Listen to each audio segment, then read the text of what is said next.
اس کے نتائج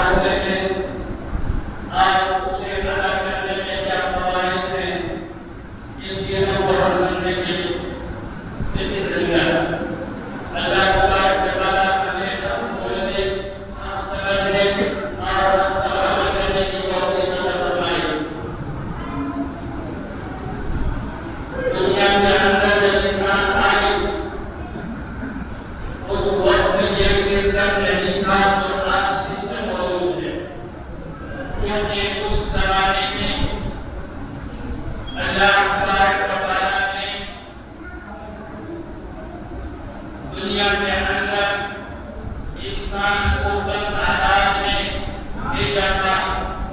آدم علیہ السلام اور ان کی ذریت اس سسٹم کے محتاج نہیں تھے کیونکہ وہ ایک ہی فیملی تھی. ان کے شادی بیاہ کا سسٹم الگ تھا. ان کے عبادتوں کے محدود قوانین اور رکھتے تھے. انہیں سیاست اور پولیٹکس کی جو بات ہے اس کی ضرورت نہیں تھی. فوج یا بادشاہ یا حکمرانی کی ضرورت نہیں تھی. کیونکہ ایک ہی فیملی تھی جو دنیا میں آئی تھی. لوگ بڑھتے گئے. اللہ تبارک و تعالیٰ نے لوگوں کو رہنمائی کی. ان کے قوانین بڑھتے گئے. لوگوں میں جرائم بڑھتے گئے. ان کی روک تھام کے لیے قوانین بنتے گئے. اور آج دنیا میں اسلام جرائم کے انواع موجود ہیں. لوگوں کی مخالفت، لوگوں کی نافرمانیاں، ظلم و زیادتی، اس کے بیشتر انواع پائے جاتے ہیں. اتنے زیادہ میں ان کا حصہ نہیں کیا جا سکتا.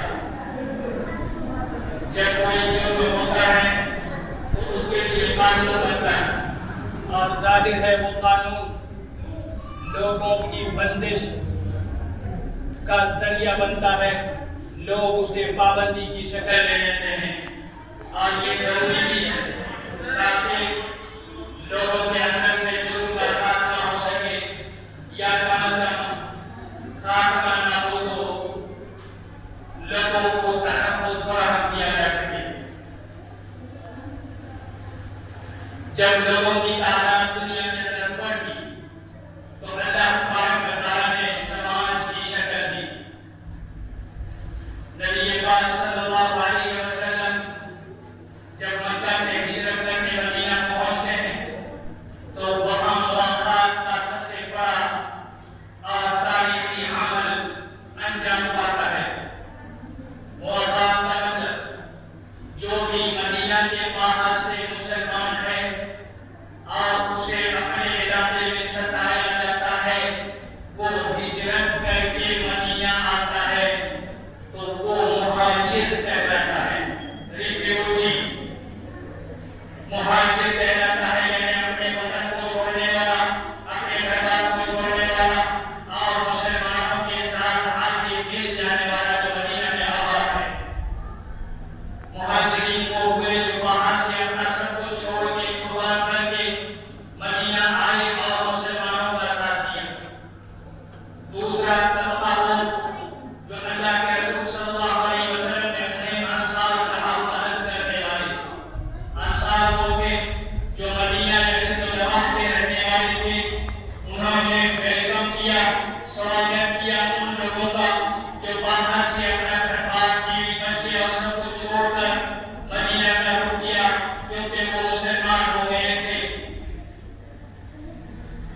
انہیں ان پر ظلم کیا گیا، انہیں مسلمان ہونے کی وجہ سے ستایا گیا. اس لیے انہوں نے سب کو چھوڑ کر مدینہ آنے کا ارادہ کیا. انہیں ویلکم کہنے والے، سواگت کرنے والے انصار کہلائے. یہ مدد کرنے والے تھے. ان دونوں کے اندر بھائی چارہ ہو جانا مواقعات کہلاتا ہے. اخوت سے مواقعات ہے، یعنی بھائی چارہ اللہ کے رسول صلی اللہ علیہ وسلم نے قائم کر دی. کیونکہ اگر مدینہ والے چاہتے تو انہیں وہاں سے بھگاتے، کیا کہہ کر ہمارے سروں کو کھا جائیں گے، ہمارے مارکیٹ میں قبضہ کر لیں گے، ہمارے کام کاج میں وہ حصہ مانگیں گے، پھر ہمیں نوکری نہیں ملے گی، دکان کو کھول لیں گے، ہماری دکان نہیں چلے گی، ہماری ہر چیز پر یہ قبضہ کر لیں گے. کیا کہہ کر انہیں وہاں سے ہٹاتے، بھگاتے یا مدینہ میں رہنے کی اجازت نہ دیتے تو یہ واقعہ نہ ہوگا. لیکن اللہ کے رسول صلی اللہ علیہ وسلم نے یہ دکھانے بھی نہ دیا کہ کسی کو گھسپیٹیا قرار دیا جائے، کسی کو باہر کا قرار دیا جائے اور مدینے میں اسے کوئی پریشانی ہونے لگی. نہ بھی باہر سے آنے والوں نے یہ سوچا کہ ہم انصار پر قبضہ کر لیتے ہیں اور ان کے سروں پر اپنا قبضہ جما لیتے ہیں، تسلط اختیار کر لیتے ہیں. دونوں کے اندر جب بھائی چارگی ہوئی، دونوں میں قوت و ہمدردی کا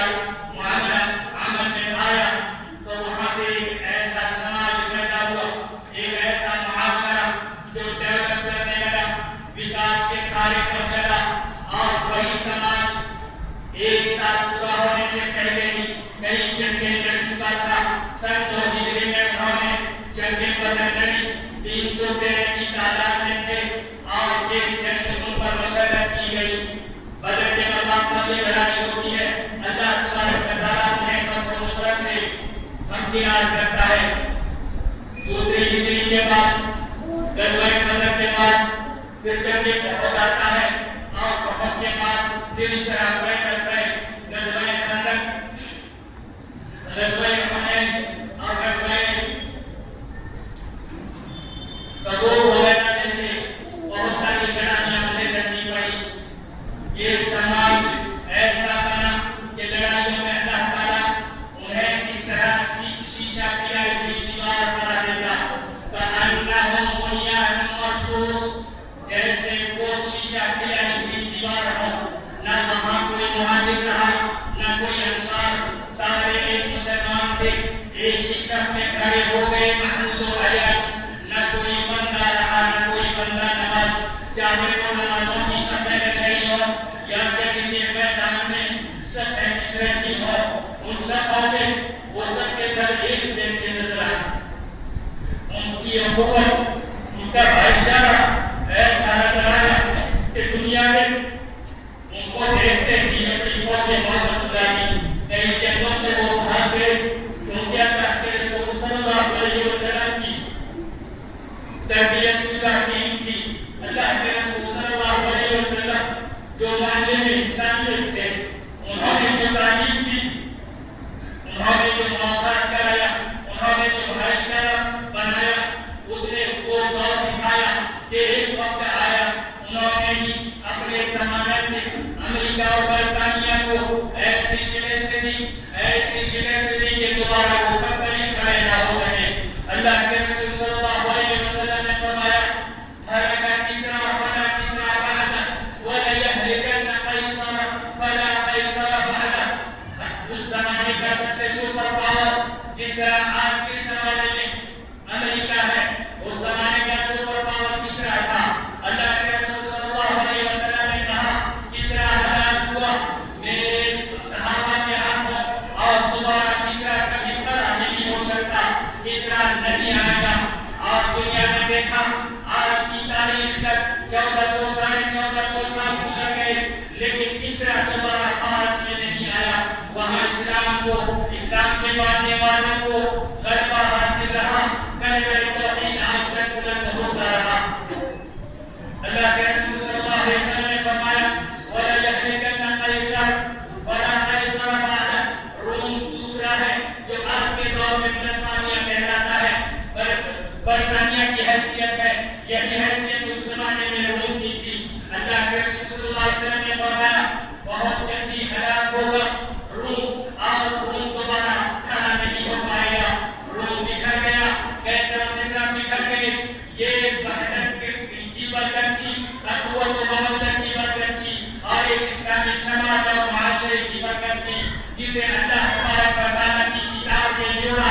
اللہ کے رسول صلی اللہ علیہ وسلم کی تعلیم و تربیت نے ایک کیا اور وہ اس طرح دنیا میں ڈیولپ کرتے گئے، اپگریڈ ہوتے رہے.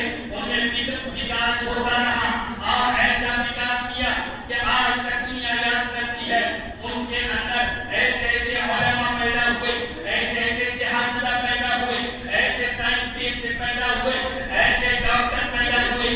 دنیا کے اندر سب سے پہلا جو دوربین کی سوچ لانے والا وہ ایک مسلم سائنٹسٹ تھا. دنیا کے اندر جو سب سے پہلا میڈیکل سائنس کا جو ڈاکٹر تھا وہ ایک مسلمان تھا جس نے آپریشن کرنے کی سوچ لائی اور یہ انتشار کیا. دنیا کے اندر جو آپریشن میں استعمال کیے جانے والے سامان ہیں، لشکر وغیرہ، جو بھی چیزیں چاقو وغیرہ، یہ سارے استعمال کرنے کے لیے سوچ لانے والا ایک مسلم سائنٹسٹ تھا. چاہے وہ سائنٹسٹ کے دنیا میں ہو، چاہے وہ سماجیات میں ہو، چاہے وہ اقدامیات میں ہو، چاہے وہ اقتصادیات میں ہو، ہر سماج میں، ہر ماحول میں مسلمانوں نے وہ ترقی کی کہ آج تک دنیا ان کی اتباع کرتی ہے. آج جسے ہم پولیس قانون کہتے ہیں، لا اینڈ آرڈر اس کے موجود ہیں، انہوں نے بھی پولیس کا ایک قانون بنایا تھا اور وہ پہلے شخص ہیں جنہوں نے یہ قانون وجود میں لایا۔ آج تک دنیا اس کی اتباع کر رہی ہے۔ جب سماج ڈیولپ میں آتا ہے، ترقی میں آتا ہے اور وہ وکاس کے دھارے میں بہنے لگتا ہے، اس وقت ایسے کام انجام پاتے ہیں کہ دنیا ان کے مستقبل کو بھول نہیں پاتی اور اس کی اتباع کی جاتی ہے۔ لیکن جیسے ہی ہم نے اس دھارے میں بہنا چھوڑ دیا، دنیا داری ہمارے اندر آئی تو ہمارے اندر سے وہ ترقی کا دھارا بھی ختم ہو گیا اور اس کی وجوہات شروع ہوتی ہے جسے آج ہم سمجھنا چاہیں گے۔ اسے بھی سماج کو اللہ تبارک و تعالیٰ نے وکاس کے دھارے سے جوڑنے کے لیے دو قسم کی شخصیات سے جوڑ رکھی ہیں۔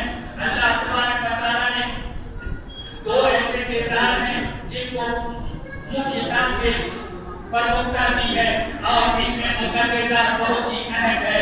اللہ تبارک و تعالیٰ نے دھارمک گرو، دھرم گروؤں کو اللہ تبارک و تعالیٰ نے سماج کی اصلاح کے لیے روحانی طور پر تعلیم و تربیت اور تعلیم علم کے میدان میں ہو یا تربیت کے میدان میں ہو، روحانی اعتبار سے پہلا کردار جو ہے وہ دھرم گرو ہوتے ہیں اور دھرم گروؤں کی ذمہ داری ہے کہ لوگوں کو تربیت کریں، بڑی تربیت جو اللہ کے رسول صلی اللہ علیہ وسلم نے دی تھی۔ انبیاء دھرم گرو ہوتے ہیں اور انبیاء کے وارث جو ہوتے ہیں ٹکا پیسہ کے یا روپیہ اور دولت اور زمین جائیداد کے وارث نہیں، بلکہ علم اور دعوت، تعلیم و تربیت یہی سرمایہ ہوتا تھا انبیاء کا اور اس کے وارث علماء ہوتے ہیں۔ علماء کو جو جتنا حاصل کر سکا وہ اتنا بڑا وارث ہے، جو نبی کی علم کو حاصل کر سکا، جو نبی کی تربیت کو حاصل کر سکا، وہی نبی کا وارث ہے، وہی علماء ہے، وہی عالم ہے۔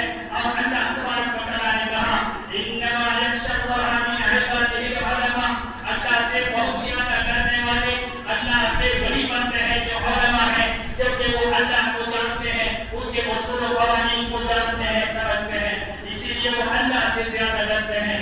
یہی لوگ ہیں جو اپنے دل میں اللہ کا ڈر رکھتے ہیں، نبی کی وراثت رکھتے ہیں، نبی کی جائیداد، تعلیم و تربیت، جنہوں نے صحابہ کی تربیت کی اور جن صحاباؤں نے نبی کی تربیت حاصل کر کے قیصر و کسریٰ کو اپنے جوتوں تلے رونب ڈالا، ایسے وکاسشیل سماج بنانے والے ایسے لوگ بھی ہو سکتے ہیں جو نبی کے وارث ہوں گے اور نبی کے وہ وارث علماء ہیں۔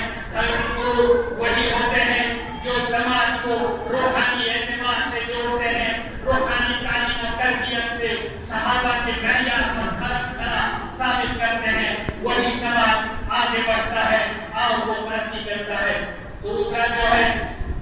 دوسرا فریق جس سے اللہ تبارک و تعالیٰ نے سماج کو جوڑا ہے وہ سیاسی طور پر یا مادی طور پر سماج کو چلانے والے، انہیں سیاست کہہ لیجیے، سیاسی کہہ لیجیے، پولیٹیشین کہہ لیجیے یا تدبیر منزل کہہ لیجیے، جسے شریعت نے کہا ہے تدبیر منزل یعنی لوگوں کے اندر نظم و ضبط کو برقرار رکھنا، لوگوں میں ظلم و زیادتی نہ ہونے دینا، جو بھی سسٹم بنانا ہے یا جو کچھ بھی پالیٹکس کرنی ہے وہ سارا سسٹم آپ یہ کہہ لیجیے کہ پردھان منتری ہو یا وزیر اعلیٰ ہو یا پھر M P M L A ہو، مکھیا ہو یا گاؤں کے سردار ہو یا جو بھی ذمہ دار گاؤں کے سسٹم کو بنائے رکھنے کے لیے، ان میں عدل و انصاف کو قائم رکھنے کے لیے، جرم سے روکنے کے لیے، مظلوم کا ساتھ دینے کے لیے، ظالم کا ہاتھ پکڑنے کے لیے جو کھڑا ہوتا ہے، ایسا ذمہ دار